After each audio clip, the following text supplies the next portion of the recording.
what are some of the innovative solutions that you've come up with to those challenges that face this? I hate that word local. So let's say Kenyan brands, and in Yeah. terms of going forward into the world stage, or into the international stage, like SMEs and stuff Um, like that. Yeah. yeah. So one of the biggest challenges, and I still encounter it today, especially with the smaller brands, the ones that are trying to still build themselves, is budget, right? Um, so budget has been a big one, and how I like sort of overcome it. So I assess the situation, right? Because and Kenyans can relate to this.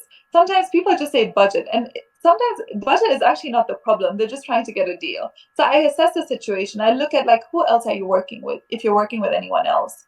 Um, you know, how much, does your raw material cost you? Like, so I try and assess the situation as to are you genuinely, do you genuinely have a problem with budget, or are you just trying to, like find your way through this in a way that is more affordable for you.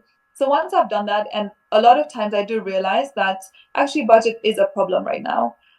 So when I do realize that, so this is where, how we were speaking about modeling influencing the overlaps, but also being able to say no.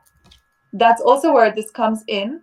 But when you fine tuned it and you found the power to say no in the initial stage of the conversation, that you're not a good fit, Mm. you're now working with brands that you care about. One, you really understand their purpose and what they're doing. Mm. And you feel some sort of passion towards it, right?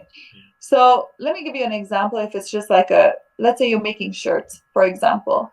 I really love the design. I like, what you've told me about it in terms of how it's sustainable, it's eco-friendly, how the material is, local Kenyan, stuff like that. So now it's something that I would not mind. I would say, I have different packages and different ways we can work around it. Some involve some sort of a barter trade, and then whatever your budget is, we can try and match up with that. So barter trade plus the monetary value of what you're saying you can afford. Um, in other instances, we try to do a more long-term uh, package which is like a long-term strategy involving quite a number of things. With other brands, I actually connect them to like so I'll connect one brand to another brand. Let's say it's a wine company, and then there's someone that is doing, wine accessories, for example. So I'll connect the two of you if both of you budget is your problem.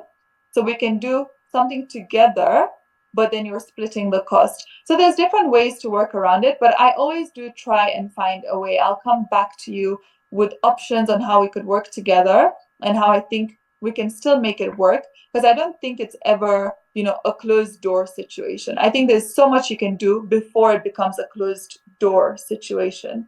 So yeah, those are some of the ways I still try and work around budget. Yeah.